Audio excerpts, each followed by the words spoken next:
Rivers do not drink their own water.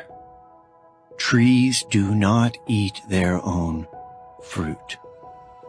The sun does not shine on itself, and flowers do not spread their fragrance for themselves. Living for others is a rule of nature. We are all born to help each other. No matter how difficult it is, life is good when you are happy, but much better when others are happy because of you. Thank you very much. Many of you who don't know that Radio Frontline Africa exists, that is also our radio, and we have been having it for a long time. So please tune in to every music. If you are at the garden working, if you are at the gym, if you are in your house, if you want to listen to music, tune in on Radio Frontline Africa. Go to the main platform on the Twitter, main platform on Facebook, on YouTube, and click Frontline Africa TV. The live stream of radio will come automatically. Ikushida shida mpaka siku ya mwisho. Tuliona hivyo namna hivyo alikufia hapo katikati ya Arusha and Dar es Salaam. We have so many things to entertain people in these shows of ours, and we are happy that the entertainment is going on, and our role is to educate. There's one thing that the platforms, people misuse the platforms. Platforms, medium, are to educate. That's why this man of Twitter is having problems regulating people to be educative. People just want it to come to slang each other, mud-sling each other, hammer each other, play all sorts of funny things on the platform. But these platforms are now helping us to have more knowledge everywhere across the world. If you are asked something, the platform will tell you, Google will tell you that what they're asking you is in Kenya, not in Uganda. Somebody yesterday was saying there was something where they said Nimbisi Moyo was born where, Miriam, before we start? Is in Zimbabwe or Zambia? Zambia. Zambia. Nimbisi Moyo. You see, everybody seemed to be at a loss. Nimbisi Moyo is Zimbabwean. The lady who has written that book, The Dead Something. Let's go on. And the Pambe or Pambe. Get ready as soon as Miriam finishes her headlines. We shall call upon you to do so. Our topic today, this is a security matter. Is a program that deals with security, conflict, peace.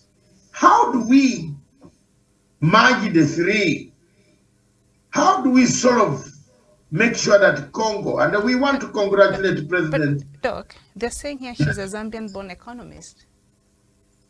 Yeah, Zambian-born, but I'm telling you quietly, she is a Zimbabwean, but changed to Zambian passport. That is between me and you. But up there, they say she's Zambian. Nobody has ever asked her real questions. She had to change that at the height of Mugabe to hide herself. She's from Bulawayo. Is Bulawayo in you read further, you'll see Bulawayo is not. That is her website, and she said she was born in Lusaka, but it's okay. She was born in Lusaka, but she is a Zimbabwean with a Zimbabwean mother and father. Okay. But they had it. They moved to Zambia. It's like me now. Oh, I can get the I hear Kenyan you. passport. Yes. Yes, yes, ma'am. It's not a debate. Thank you very much, Miriam. And already I have landed the mic. It's back to you in the studios.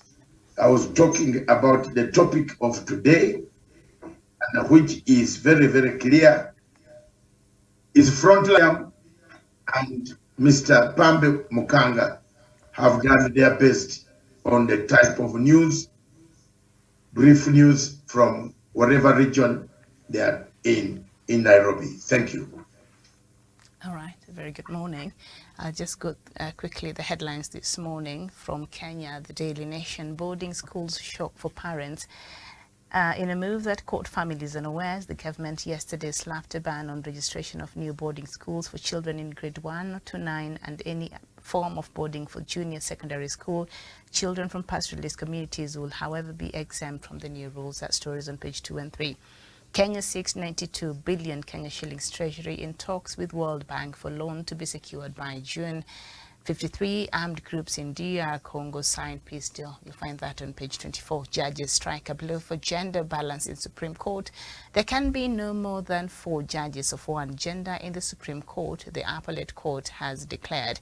It has also directed the Judicial Service Commission to ensure compliance with the 2/3 gender rule when recruiting. That story is on page 10.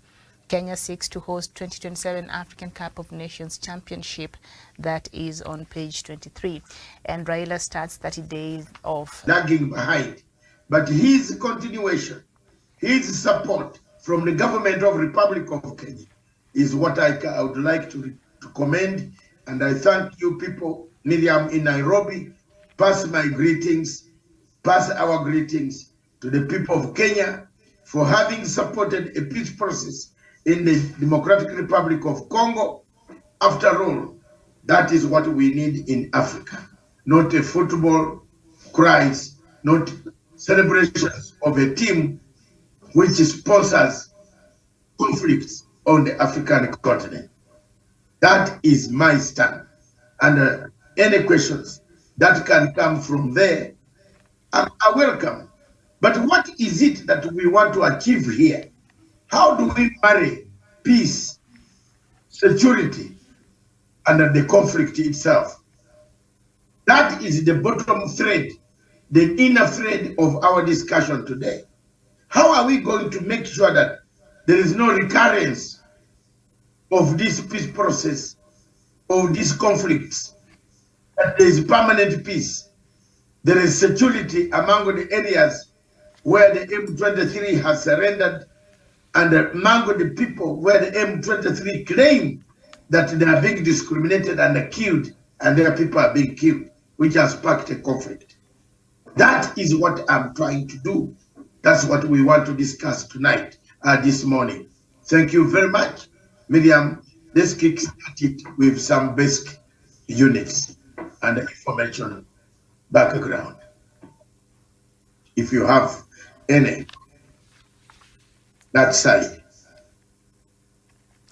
All right. So, this is something that we have been following very, very closely. And I think the main demands are from the Angolan peace talks that were being led by President Lourenço of Angola was for the M23, first of all, to withdraw from the areas that it had captured illegally. And, that is one of the demands also by the government of the Democratic Republic of Congo. We cannot engage you if you have not surrendered and you have not withdrawn from those areas that you had captured. 3 main, towns in that area. And M23, I think for right now, they have they're not fully out of those areas, but they are withdrawing from the reports that we've been receiving. And they've agreed, and they're saying they're ready for a direct dialogue. They're saying they don't want to talk with the mediators. They want to have a conversation with the government of the Democratic Republic of Congo, led by President Felix Tshisekedi. And President Felix Tshisekedi and the government of the DRC has been saying it's not ready to engage the M23 rebels until it meets certain conditions. And so with them showing some readiness and willingness, Doc, on their part now, would it be perhaps important for the government, of the Democratic Republic of Congo to just bend over backwards and see if they can at least meet them halfway. I know their stance has been very clear, and they felt very strongly that they can't meet and have conversation with this rebel group. In fact, they are not even in the mediation table. But could perhaps President Tshisekedi at this moment just maybe rethink and see if he can, the government can have a conversation with them? Let me hear from Mpambe or Makanga. What do you think, Mukanga?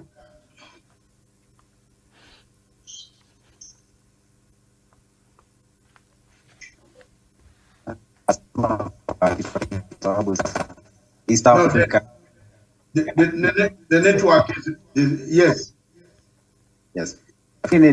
Nitasema kwa Kiswahili kwa sababu the whole of East Africa sasa hivi inasikiliza, na bila shaka hivi ni vita ama ile changamoto ambayo DRC inapitia inahitaji dhabiti kwa viongozi wote wale ambao wanapigana, viongozi wa pande zote na kote, hata East Africa. Viongozi ambao wanakuja kusaidia taifa la DRC ni viongozi ambao wana imani kwamba vita hivi vitaisha.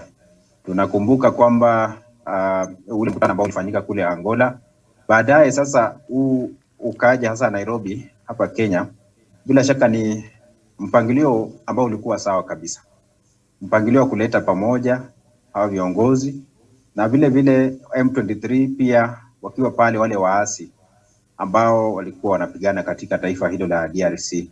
Ni hatua nzuri kwamba M23 sasa wanakubali kwamba mwongozo huu ambao umetolewa wa kuweza kumaliza vita hivi uweze kufuatiliwa, alafu kwa karibu sana, ili vita viweze kukamilika. Kama kawaida vita vinavyotokea ama kama kuna changamoto yoyote, watu ambao wanahusika katika swala la changamoto hili wanapokuja pamoja bila kuvutana, hapo ndipo tunapata amani. Nachukua nafasi hii vile vile kushukuru Rais mstaafu Uhuru Kenyatta bila shaka, ambaye amekuwa anaongoza majadiliano haya kwa njia iliyo sawa kabisa, na ameonyesha kwamba ni kiongozi thabiti ambaye ana matumaini ya kuweza kuhakikisha kwamba East Africa ama Afrika Mashariki ina mshikamano. Vile vile Rais William Ruto vile ulivyosema pale kwamba tunapopata East Africa ama Afrika Mashariki ambayo imeshikamana, tutakuwa rahisi vile vile kupata soko lililo sawa, usafiri utakuwa sawa katika mataifa haya bila kuogopa nchi yoyote ati kwamba kuna mtafaruku huko ama mtafaruku huko. Na hapo ndio maendeleo yanatokea, na hakuna mtu ambaye atatoka nje kutucheka sisi, kwa sababu mataifa ya nje wakati mwingine akiona Afrika ina vita hivyo ama ina msukumano huku na huku, hapo ndio wakati mwingine wanafurahi kabisa, kwa sababu sijui ni nini ambacho muhimu wanapata kutoka pale. Lakini lazima liweze kuzingatiwa sana kwa viongozi kuweza kushikamana na kufuatilia ule mtindo ambao umewekwa kumaliza vita hivi, na tena isikue kwamba kuna mwingine ambaye labda kwa njia moja ama ile nyingine amejificha chini, kwamba hapa juu tunakaa kwenye meza tunazungumza, alafu baadaye anakuja tena kupinduka kwamba tena anataka hivi na hivi. Wacha mambo haya yaweze kuzungumziwa kwa meza, yaweze kumalizwa hivi, alafu tusonge mbele. Nashukuru sana. Yes, finish your word. Ndio hivyo sasa.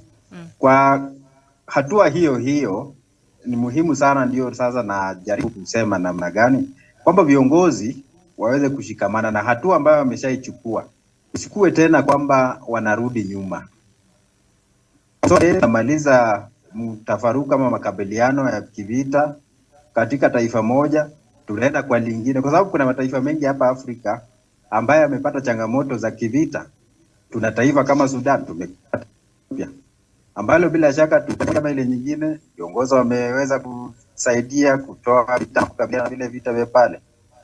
Hivyo basi tunaposonga katika mataifa mengine, tunataka kumaliza mitafaruku ya kwa ndani, ndio anasema intra conflict hizi ambazo zinafanyika katika mataifa haya ya East Africa na Africa. hakuna ambaye atatoka nje ya Afrika kwanza vita ya kujua mtafaruku tena, na itakuwa moja. Haya, the network is not good, it's okay. Asante sana ndugu yangu kwa Kiswahili, kwa Radio Punchline Africa viewers across the world, the continent. When you want to listen to music, the Rumba African music, the music from Oliver Tukuzi, from South Africa, from Nigeria, from Cameroon, from Somalia, from all the states of Africa, tune in Radio Punchline Africa, www.punchlineafricatv.com. Then you go to the word radio, live radio. You will hear every music and the voice of this gentleman, Pambe Mukanga. They are there, plenty of them. They are doing their thing online. Don't go to the gym and put on music by the rivers of Babylon. No. Put Lingala on in the music with your, or when you are doing running, use that radio, put on the phone, put your earphones. Miriam, who runs in her estate, will always do that. And please, I ask her to, she doesn't like some of this Lingala, but she at times listens to them. But she's not like me, who likes Lingala 100%. And therefore, I use it every morning, that radio, when I'm doing my exercises in the house and around the house. Thank you very much. God bless you. And that is why I've kept fit like this, that I'm able to listen to African music. Let's have another day tomorrow. Punchline Africa Television continues with its show, the security frontline. We want to find out, how do we harness the prospects of peace, security in a conflict zone? Put them together. How they work? That's what we want to talk. Thank you very much.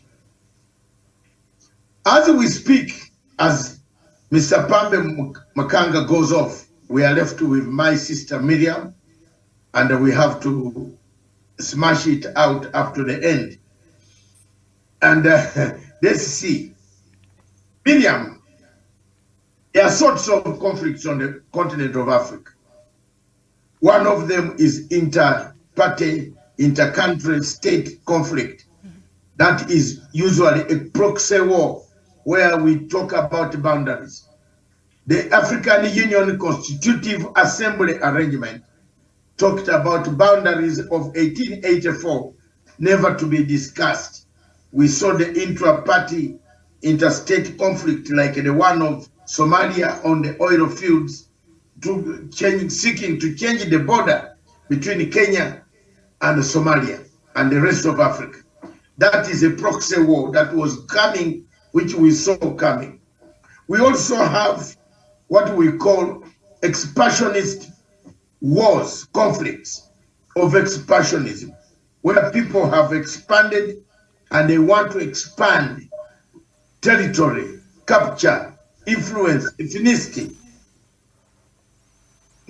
People would like to discuss that we are marginalized. We have no say in this place. The question of territories that sleep on both sides of the border. You have one brother was born in this side, another brother is born on this side. For example, the question of the island, which we don't want to speak about, that our mouth is very watery when we begin to talk about Mugingo Island. The water could be Kenya's, and then the island could be somebody's. So those are the conflicts that we call interstate, and the expansionist. They come as interstate boundary disagreements, then it runs into expansionism.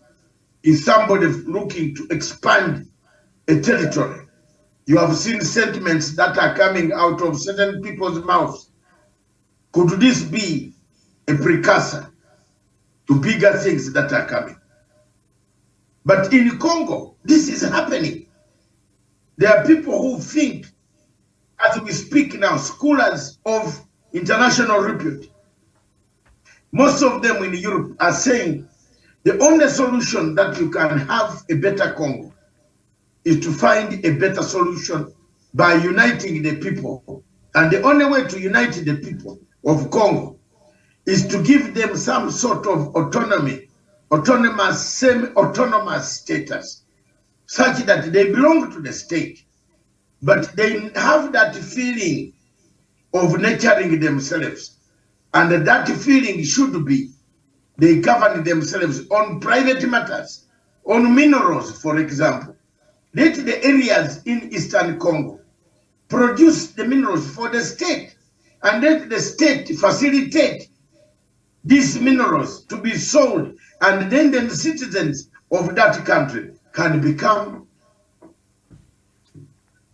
gain profitable for the citizens of that country. But surely, Miriam, you just come and land with your airplane. You live in a 5-star hotel in Ngoma. After that, you order people to go to the jungle. Those who come back are heroes. Those who have died looking for the 1 kilo or 2 kilos of diamonds that you are looking for, you don't care about them. And you're a smart businessman. You have reached Ngoma, taken off your shirt, worn a good shirt, and then start drinking the liquor, the Congolese beer, women, waiting for people to die. You know, you are in a hotel, but you don't know who is dying there. You see how the conflict is? But for you, you're a businessman, you wait for a telephone call. The man says, oh, I have arrived and booked in this hotel. Can you come? Then you wake up, walk into the bank, draw the dollars, pay these people. You don't know what this is doing to this nation. In the afternoon, your flight is ready. You are on the way out of Congo. Miriam, look at the trail that such a businessman has left behind. How many people have died whom we can't account for, my sister? How many? Very many. For 1 kilo of diamond, 10 people might have been killed who are Congolese. So why don't we legalize the trading of diamonds, of gold, through the government itself coming out with how do we harness the peaceful environment that is beginning to grow in the Congo? How do the natives, the problem of Congo, of DRC Congo, is the natives don't gain. They are not, that's why a conflict has arisen. That's why someone has come and filled the vacuum by telling them, you see, the government in Kinshasa has neglected you. You are on your own. There's no authority here. People come and beat you up because you are taller than the Congolese. You are assumed to be a Rwandese. You are beaten up. But this, why can't we change the narrative? Bring infrastructure to the people. Let the people mine these minerals. Put themselves in a car on the road, go and sell them and buy food and educate their children. That will be the day that Congo would have harnessed peace and created security for the people, and then destroyed the conflict. Other than that, Miriam, the conflict seemed to be just suspended. But if things are not very good on the ground, Kenyatta has done his best. And as an Pan-African friend, I give him the credit that he deserves. Well done, Mr. President, Mr. Former President. And well done, the President of Kenya, for having facilitated, at times jumped in to help to open this process, to encourage people that there is need to talk as other areas blow up into wars.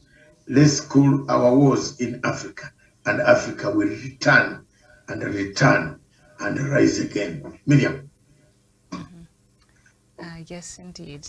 The interstate war and the interstate war as well that is ongoing outside of this interference that we see some countries that are being accused of funding that conflict in the Democratic Republic of Congo. Indeed, there are deep-seated issues that also and factors that have acted to fuel this war that must be addressed. And I think yesterday President Uhuru Kenyatta was talking to the groups that he has been meeting for the last couple of days there in Nairobi. Something he said that I found to be very interesting, and that has to do with ethnicity. I think that is something that has to be addressed in the Democratic Republic of Congo. It is one of the key factors that is actually fueling this conflict. And I'll quote what President Kenyatta said yesterday. Some of them were not guilty of anything and were targeted because of suspicion and ethnic communities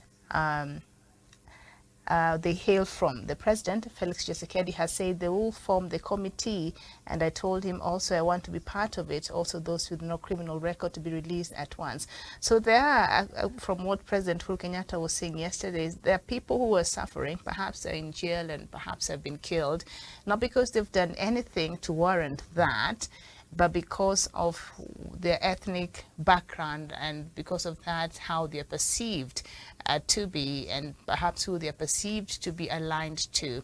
So ethnicity is a big problem that cannot be ignored, and once maybe the area has been fully pacified, and there are reports that the rebel groups have moved and pieces will quietly return to that area, because right now we really can't say. M23 says they're ready to engage and they've put down their weapons, but we saw they violated the ceasefire agreement that was made on the 25th. So we don't know how long they will hold this, or if at all they're actually planning to keep their word. But outside of these other matters, the people of Democratic of Congo as a people, they must come together and address the issue of ethnicity that is deeply rooted and will continue to haunt them and haunt their peace, and they will not realize there are things you cannot sweep under the carpet and just hope that it will work themselves out. This is something that has come out strongly, and this is something that must be addressed. And Doc, as you were talking and just highlighting the amount of wealth Congo has, and we know they do. And I think yesterday I was just reading a story here. There is a company from Switzerland that I think has been fined, and it paid the DR Congo's government a lot of money in tens of millions of dollars because it was found guilty of illegally doing business and acquiring some of the minerals there through corrupt ways and bribing officials there. And it paid some good amount of money. So we see that. And then the people who come from these rich areas that are rich with mineral resources, they don't get to benefit from this. So perhaps they should look at how they manage their natural resources. And indeed, that is a problem. That is a problem. And we've seen also that become a problem in Cabo Delgado in northern Mozambique. The young people from that area, well, these multinational companies have set up shop, and they're making a lot of business and a lot of wealth from there. The people, the communities, the indigenous communities were moved out of that area. They were never offered better alternatives. They were never consulted. They don't benefit from what is coming out of there. The profits are going to a few on top. And so that creates that level of disenfranchisement, and also the inequality that I think is this is the theme when a people feels are marginalized, when a people feels they are not getting what they should be getting and they feel some level of inequality, we have seen time and time again in this conflict, especially across Africa, that becomes a recipe for chaos, that becomes a recipe and a fertile ground where some people with ulterior motive will find these young people vulnerable and susceptible, and they take advantage of their disenfranchisement, and they're able to use them for other things, to continue destabilizing the country and to run their own agenda. And at the end of the day, they get misused. So we have to look at these matters. But management of Congo's natural resources, the government needs to come with a plan. They need to relook at this. Of course, this conflict, the external factors are also quite eminent that are attached even to the natural resources. But we need to get selfless leaders in Congo, in the Democratic Republic of Congo, and perhaps when, who have the interests of the country at heart, because, the leadership that they had for a long time, Mobutu Sese Seko, who was a gatekeeper, for the West, and, they were used to coming in and getting the country's wealth and moving out, and even the subsequent leadership that has been there. So the people are tired. And it's unfortunate that they're being used as pawns, and they're suffering. At the end of the day, like you've described, somebody somewhere is just seated at a hotel waiting, for this mineral to get to them, but they don't care the price that has to be paid. These are things that must be looked at, and these are things, even as the mediation process continues, I love the heart of President Uhuru Kenyatta, our former president, and how he has really taken this matter personally, and he's coming from a very human perspective. He's saying, what is it? You are all brothers. How can we help you? And he said he will personally go there, I think, in January or February, to see how some of the implementation and some of the agreements that they signed yesterday in Nairobi, how, if at all, they're being, upheld. And so he said, you all have to talk within yourselves. The men, when you go back home, please talk to your young men so that they stop the rapes and this other atrocity they're committing to their own sisters, to their own aunties, to their own, it is, you're one people. What is going on? So, but they're being used to fight each other like that. Unfortunately, they don't know. So it's quite sad. So I think I'll join you in thanking our former President Uhuru Kenyatta for it is still not easy, and there's still so much to be done in this mediation. But I think he is the man for this job. And so far, he's done great. And we just hope that all the stakeholders are able to cooperate so that this process can move, and we stop just having meetings for the sake of having meetings, and we can start actually feeling and having the results, and people can go back to their homes finally. And Doc, just before I get back to you, yesterday there's a new story I had here, and South Sudan is also planning to send its troops to the Democratic Republic of Congo, and I think the government has put aside $6.69 million to support its troops, about 750 South Sudanese soldiers, to go and try to protect the lives of the people of the Democratic Republic of Congo. While I do understand they have that they are part of the East African community, and they are supposed to be supporting, because that was an agreement within the community. But how are they going to protect the lives of the people of the Democratic Republic of Congo, and to ensure, from what the commander was saying, that these people are able to go back to their homes safely? And they cannot do that back at home. That conflicted me a little bit. Now, first of all, did they pay the money for East African community? They have not, and they're lagging behind it. That's another story for another day. So who lent them the money? The $6.69 million. Can you imagine what that could do to the people of South Sudan? I don't know. And they lent the money to who? They got the money from East African community. They got the money from their own central bank, I guess. So they're willing to spend. Let me tell you, commitments of that nature, surely you should look at the people, the citizens of South Sudan first.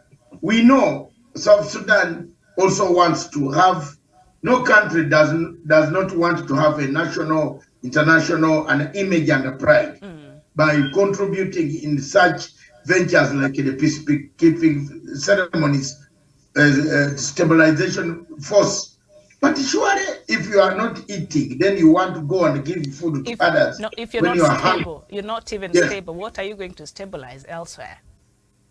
And already there is something happening in South Sudan, which I've seen here, and I have not seen the photographs of our talking today, but I hope they will come. But we are two of us, we need that photo. Now, something which is very strange here is Riek Machar and Pagan Alum have been removed from SPLA. I'm glad you brought that story, Doc. I think that happened a couple of weeks ago, and that has caused some problem. And Riek Machar went and formed SPLM-IO in opposition. So why would he still want to be in SPLM? But we came back and they made a peace agreement, so they should have forgiven each other. And there you are. You are answering the question that I've been You can't be there and be here. If you left SPLM, you left SPLM. But where is the question of accountability? If that is the case, can we go back to accountability? I have been always a serious advocate of accountability that leads to a period called RS. RS is a situation where there is a redemption strategy. If you have done DDR, this mobilization, disarmament, and the reintegration, you need straight, you move straight to DDR. No, you move straight to redemption strategy. Now, before you do DDR, you must do accountability, which is agenda number 5. The problem of South Sudan, and which we should not replicate in Congo, is now the rebels have agreed. But there are people there with grievances. And I hope President Kenyatta will listen, because usually he listens. He's a very good listener on some of, if he's not busy, some of our shows. Your Excellency, you have to quickly, the 52 teams must lay down the rules of implementation, accountability, if we are to save this nation again. Because the moment you jump accountability, you find a roadblock ahead. Now, Mr. Riek Machar has found a roadblock and a Pagan Alum because they didn't do accountability. Which side were you in the war? So it is going back to unravel, Miriam, the agreement that, okay, if you say I was in SPLO and you agreed, now you came back together. We didn't dismember SPLM. I was one of the few people who opposed this name called SPLM. South Sudan People's Liberation Army. You have got independence, still you have a liberation army. What about, okay, are we going to have that conversation fully, Doc? NRM is still there 37 years later. Exactly. I want us to go to Uganda. It's still liberating the people. Say, national liberation movement, a national resistance movement. Still resisting. Are you still resisting? Well, they're resisting democracy, I guess. I don't know. So, this is, it needs, one of the things that I am proud about, Miriam, when that I is the talk psychology of the leadership. That's how they think. Exactly. And then the psychology of the leadership leads you to chaos. Have you seen the chaos that is coming? If you now eliminate Riek Machar, and you have now chosen today, just a few minutes ago, breaking news, they have moved to endorse Mr. Salum, the ailing leader, because when it comes to public meetings, it doesn't work well. He's my friend, and age also has caught up with us. These were our commanders in Nairobi in 1985, 86, 82, Owini Kibul. They have suffered. They have gone through quite a lot. In Owini Kibul, in Southern Sudan, in camps in Ethiopia. I sympathize with Commander Salva Kiir. The age is also catching up. We are not the same people. As you grow, you add on, you celebrate. That's why now, for me, I've stopped even celebrating birthdays.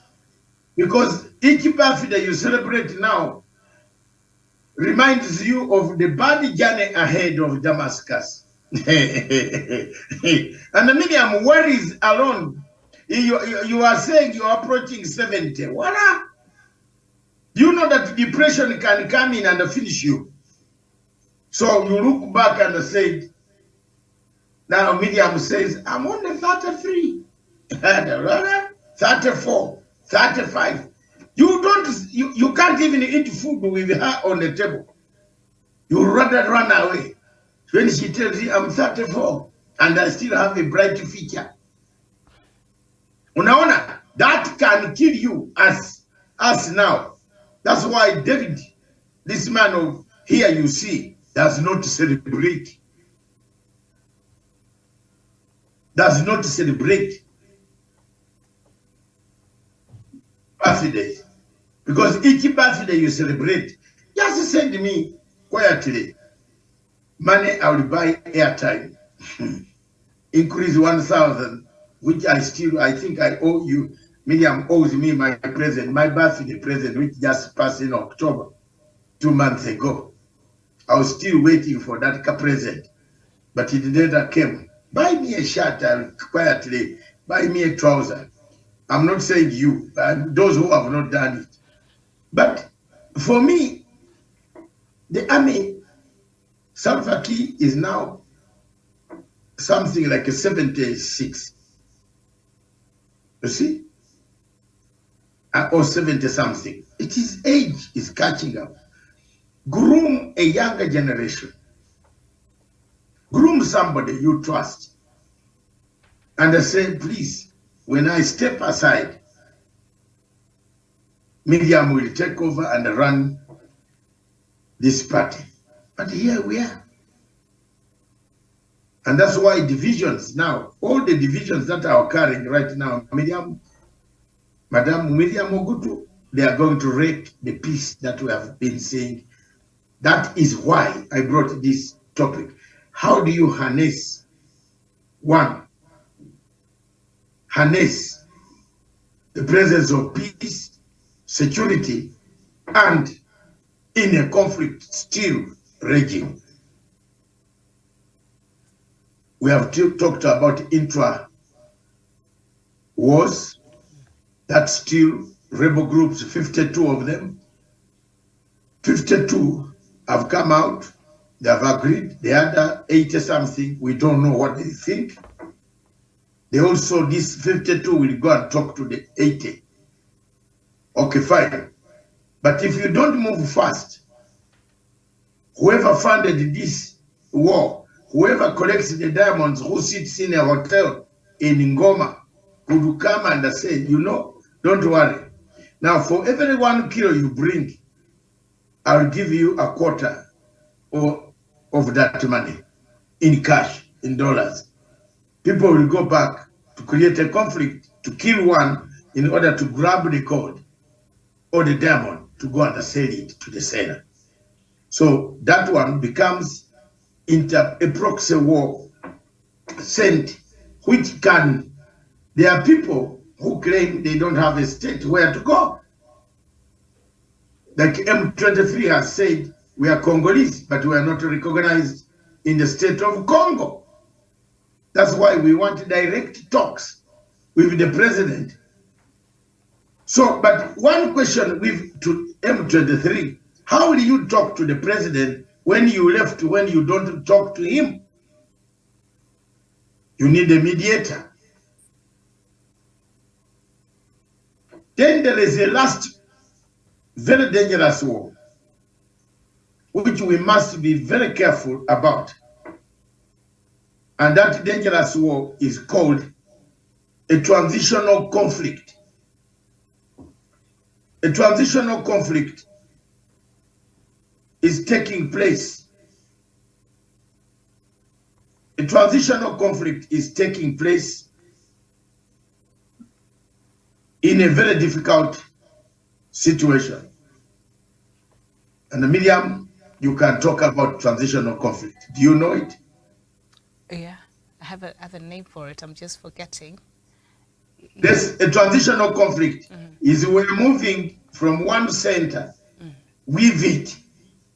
It's a conflict that is dynamic, and a conflict, Yes. yes, that you really don't know the end of it. So even as you try to employ diplomacy and see how to solve it, it keeps morphing and it takes different, Yes. nature. You Today go ahead. demands this, the next day perhaps something changes. So it's a very dicey, kind of a conflict, especially for mediators who, like we've been saying, President Uhuru Kenyatta and the others, like in the case of the conflict in the Democratic Republic of Congo. It's quite different from what we were seeing happening in Ethiopia, which seems to have solved the problem. Of course, now we're learning a lot of other things that had been happening in that region of Tigray during the blockade. But that kind of conflict is different because the nature of it and the demands, I think, were different. But in the case of Congo, this transitional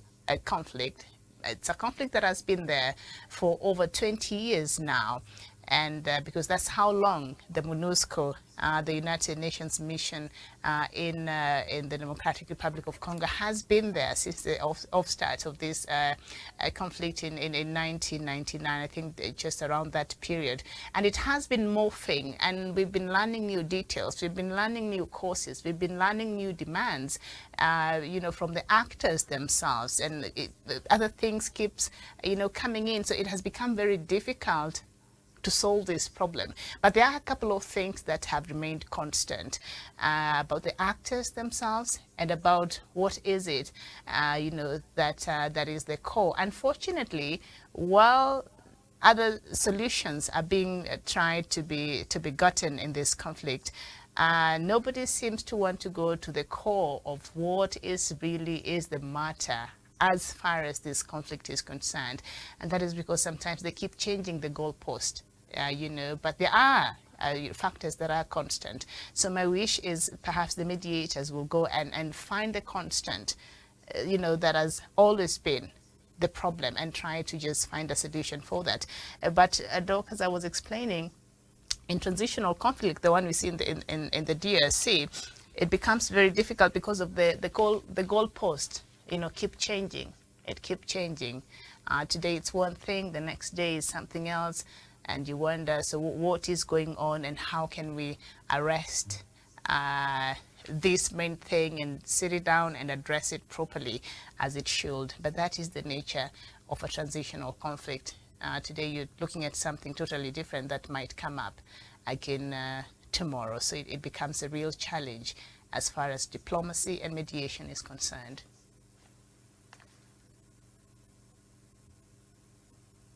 Okay, so as we wait for those. No, I am here. Okay. The question of Miriam, you have explained very well.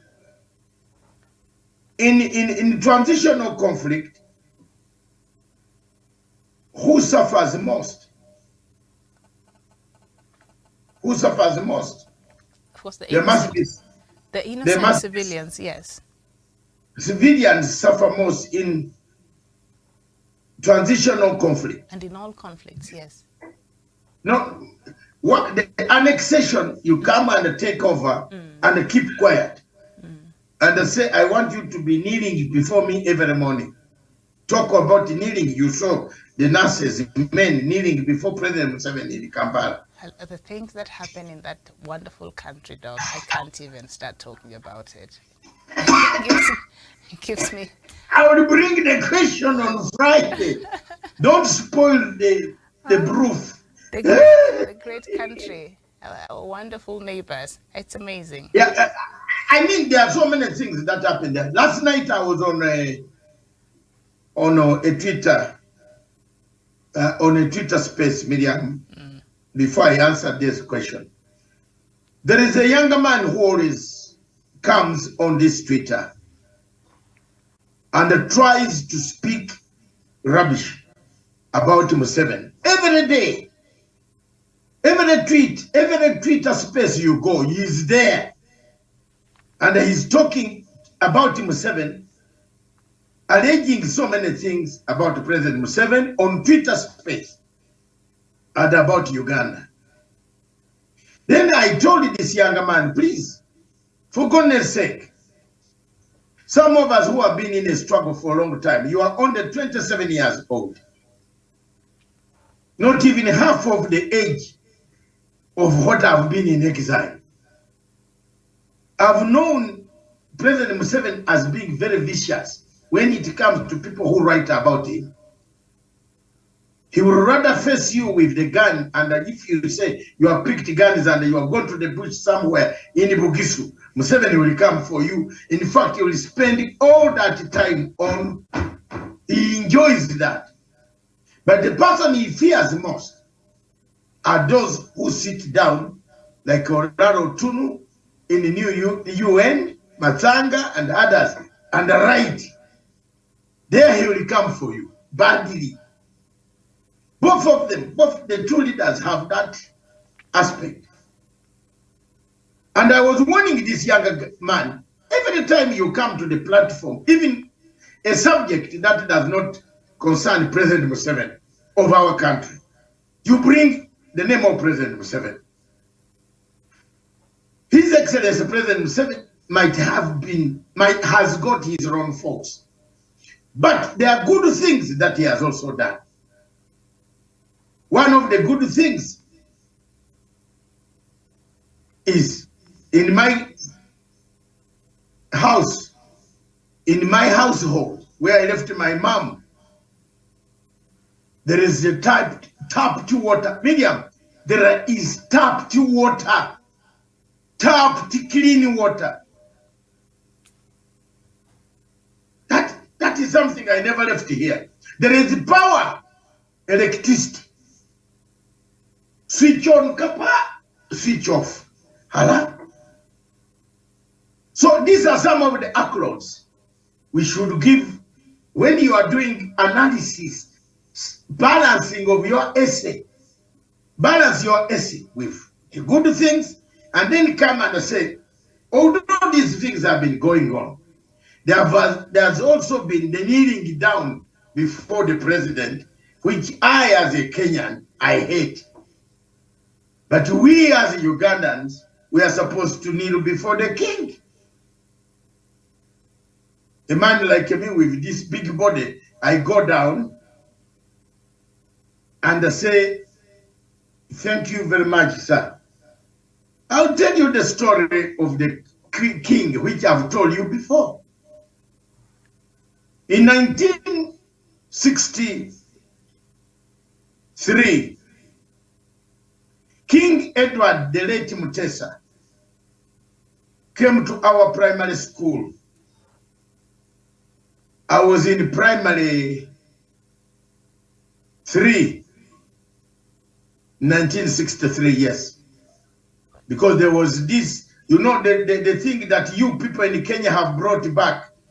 Junior, you have to finish junior secondary school, then now prepare for that stage of J.A. Bright, which now Miriam jumped to Ogundipe, Ogundipe, Ogundipe, Ogundipe. Yeah. Now 1963, I was in primary 3. A grown-up. They told us the king of Buganda, of Uganda, who was the president of Republic of Uganda, ceremonial before Milton Obote and the crisis took place. The king came 64, 60, 63, 64, yes, around there. I'll check the date. Somebody home there used to write my history. And tomorrow, remind me to show you my pictures when the day I was born. And Miriam, whenever I tell you I came out when I was 100 kilos, you always laugh. But tomorrow, be prepared and open those eyes for you to see the real boy. Held in the hands. This is me. Now look at look at me, Miriam.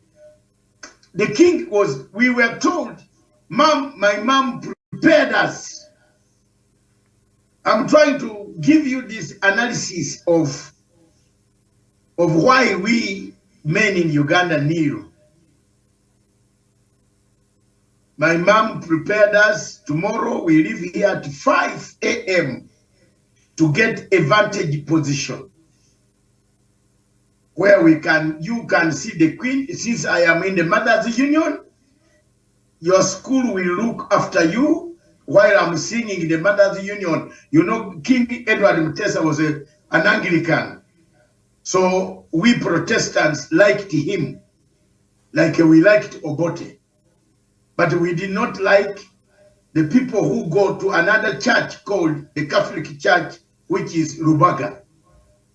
That's where the Uganda conflict has always been. The religious conflict, which could actually, it brought all these problems that we have today. So here we are. I roasted my cassava, well roasted. Mom tied it nicely. By then, Indians, the grandfather of Prit Patel had a shop in Bududa, which was selling very good things, smelly. You can go there and, hey, yeah. Mom bought some pepper and some mandazi and wrapped it plus that. And I went with my mandazi and my cassava. So we reached the county headquarters. They said the first vantage point for all students from this primary school will gather at the corner. When I speak about the corner, there is somebody there called who should explain it to you. That one there. He'll explain to you because he knows all the direction, the corner. So we went to that corner and I took a vantage position. You know, nilianza kukua mtu kali sana those days. I became the leader of these other pupils. Tusimame hapa kwa miti, tutaona huyu mtu on a tree that had been cut. No, my mother said, no, you will fall because I know you like sleeping. Miriam, from 5 a.m., the king of Buganda came at 3 p.m., the motorcade. Miriam, my dear sister, what brought me tears up to today? They told us when you see the king, when the motorcade is coming and he's on top, you don't look at him in the face. So for me, Dr. Matanga, they said the king is coming. So we went down. Now, Miriam, look at my position. I went completely and slept. The king passed waving to everybody. I was sleeping. Everybody started going. I was left there with another boy also sleeping. He's now one of he works in Uganda Revenue Authority. He's about to retire. He's from my place there. We slept. So my mom, the king has arrived addressing people. My mom says, asked the teacher, where did you leave David? David is where? He's not among these people. My mom now bursts into tears. Maybe something has happened to this boy. That time there was no murder, there was no kidnap, The life was so good, I tell you. Mzungu Inspector General comes to inspect your house. Are you going to school or not? Hiyo wazungu, unaona? Pana hii siku hizi, I am a probation officer, anakaa kukula pesa kwa ministry. So Mama cried. They said, no, your son is down there, sleeping. He's on a tree where you put him. So Mom comes, instead of saying, why, what happened? Alinipiga. And they said, you are very stupid. Why didn't you follow your friends? You see the trouble you have caused me. I've left the choir. I said, I looked at him. I said, my. What? This king is the one making you beat me when I'm one of your boys. I'm the firstborn of the whole family. And then you are beating me like this, Mama. Said, okay. Then my mama just took the handkerchief because she didn't want to see the people seeing me crying. Wiped and said, let's go. I'll sort it at home with you. We go. Miriam, from 1964 to date, you tell me about the kingdom of Uganda, I ran away. And a little known to me, I go to London in 1987. I swear, the first part job of selling windows. You know, windows had just come. This is double glazed. A company in South Surrey, Croydon there, advertised for us to meet in a hotel called Crystal Hotel, Crystal Palace Hotel, where the stadium is. I also say, I have to sell windows. Na English yangu hii kidogo. Kufika kwa inside the hall, the king of Uganda, the current one, was there. Are you with me? I'm Bishop Masinde. Are you with me? He was also selling windows. Apparently, our age is the same. Only that he was born about 1 month earlier. I was born a month later. So we became drink mates. Drink. Kukunywa kapombe. There was another gentleman called Kakoza. Kakoza united us, and they used to pick the king, pick me because I'm radical. I was now pointing my arsenal to the Mr. you talk, whose name I don't want to mention. And they said, we have to get this guy out. You know, not knowing that the king was going to go and leave me in where? Exile. After 1990, 1991, things started changing. The kingdom recovered some of their houses, the properties. President Museveni gave them properties. The king went. Up to date, we communicate. When we meet, he doesn't ask who I am. But there's one thing I told him, I nailed in 1964. Then I have found you here, I will not kneel. He said, no, here is liberal, don't kneel. But whenever my friends, the Baganda come to meet us at the drinking place,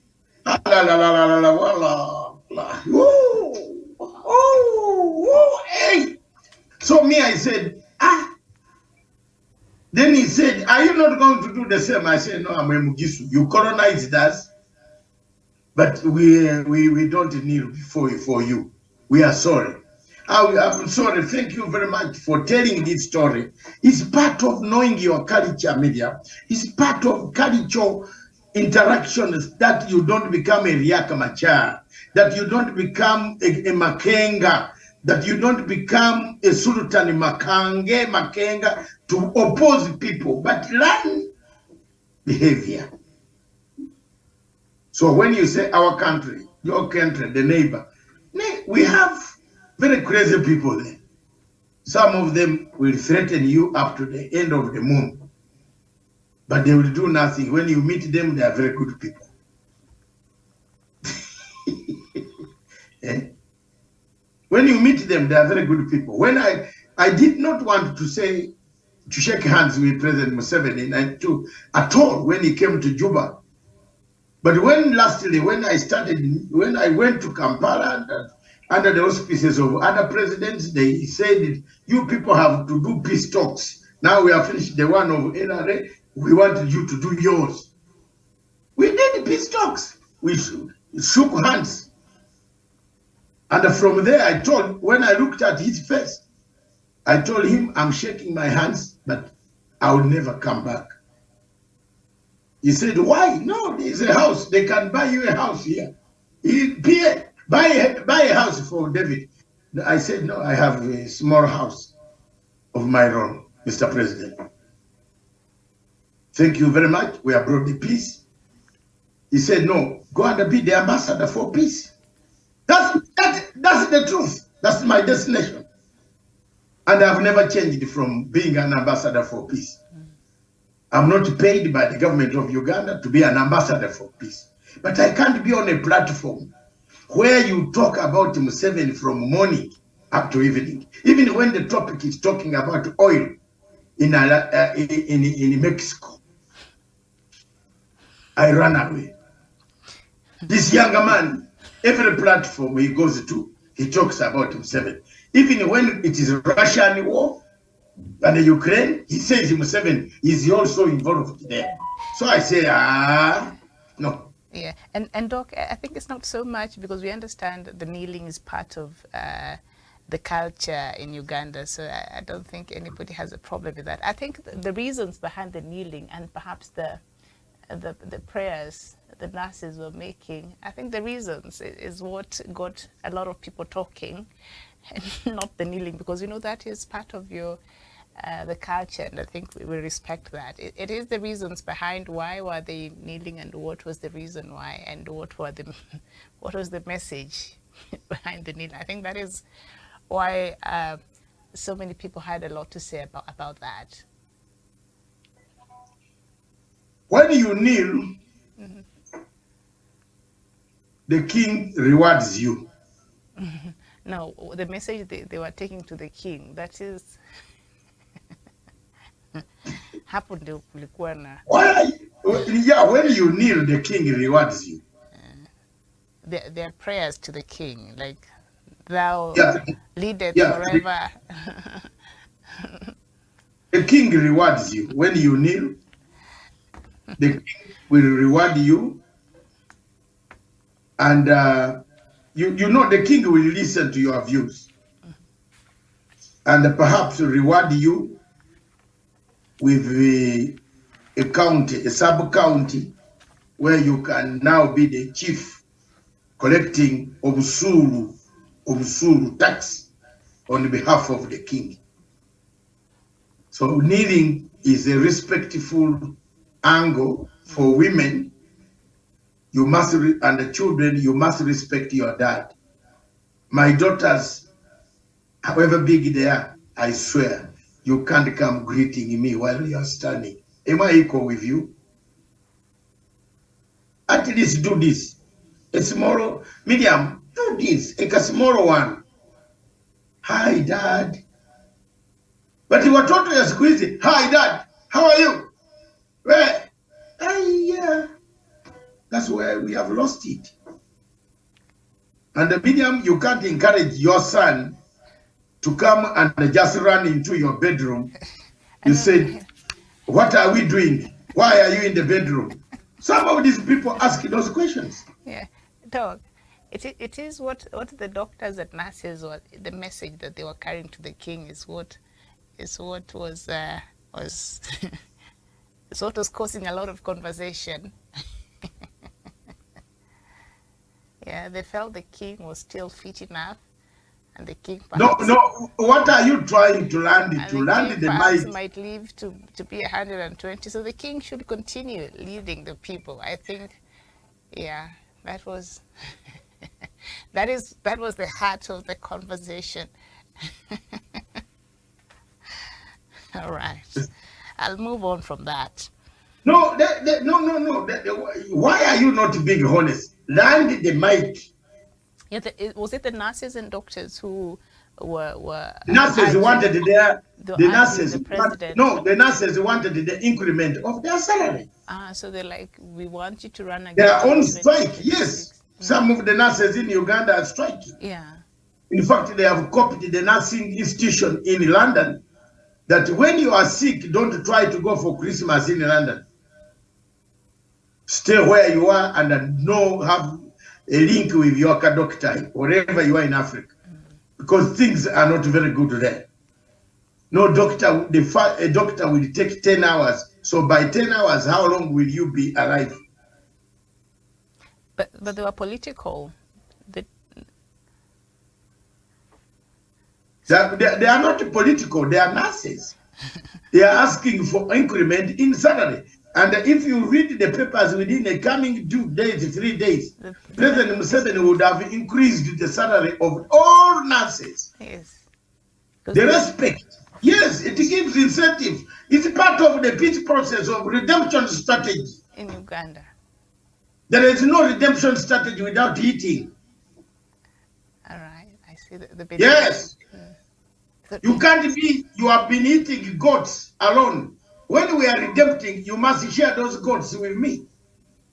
By the time you're redempting, the goats will be done. There'll be no. No, but you give me the one goat. Like the redemption strategy we did in northern Uganda. Miriam, wait. The LRA people who they raped people. They went back to the families of those raped. They took their daughters, and their daughters are big. So you go with the cows to the family, and your family pays the cows, and the government was paying. Listen, there's something that Museveni has done very well. And let's be very honest. Let's not underrate him. He paid those who did not have the cows to reparate. 2 cows, 4 cows, you take to the other family. And when you reach there, you jump the egg. They put the eggs down here. You jump the egg twice. Don't step on the egg, because once you step on the egg, 2 days passed, your legs start not working. It's a redemption strategy, a reparation, healing. And most of the commanders, most of the people, those who agreed with the peace agreement that the government had put in place, a law was passed in the Parliament of Republic of Uganda, which is constitutional. It is in the Constitution of Republic of Uganda. Amnesty was given. The president was given powers to give amnesty to all rebels from 1982 up to date, up to a certain time of which you had to surrender yourself and renounce violence. You get your certificate from the judge, the Chief Justice, or any judge of the High Court, not just ordinarily a priest.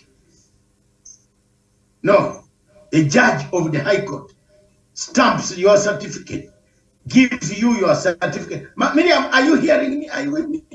I'm Reverend Bishop Masinde. Are you with me? Are we together? Yeah, that's the word he uses all the time. So, you get your certificate, and that's it. That's the law of Uganda. There's nowhere they will come back again and abrogate that law. The law is very clear there. And His Excellency President honored it. So you can't be talking about the same man all the time. No. I told this guy on the platform, and now people are on his neck. He can't appear on the platform. You see somebody comes and spoils your platform. Miriam, like here, we allow people to spoil your platform. Facebook will close our platform. It takes the government in to just say the Twitter handle of so and so is the one which is spreading hatred. You close it down. Not because there are no human rights abuses in Uganda, there are. But there are good things that Uganda government also has equally done. On the question of peace in Somalia, the man even goes further to demean the character of the Ugandan troops in Somalia. And I am a product of the same people who used to play guitar in praise for the man. And you are seated in the platform watching. I couldn't stomach it. So the peace process, all this we are talking because of how can we get peace, security, and conflict harnessed. How can we harness the values of Uhuru Kenyatta's ventures in the Democratic Republic of Congo? I rest my land with my mic. Analyst Miriam invites me for lunch via the phone. I will be able to eat. And M-Pesa can bring the lunch my side. I'm fasting today, so bad luck. Yeah? The what? I'm fasting, so bad luck. But we want to thank our viewers. Why are you very sketchy these days? You are fasting? We want to thank our viewers for watching. Thank you very much, Miriam. If you are fasting, are you for honest, for sure? Okay, he's fasting. But if you are fasting, it doesn't mean Matanga is also fasting. I want to eat. Moral support in the fast. That's what I need. Okay, moral support. Let me give you moral support. In the fast. Bye. All right. Bye. Let me also go on the fast. Okay. Thank you for watching. We'll see you later. Bye-bye. Thank you.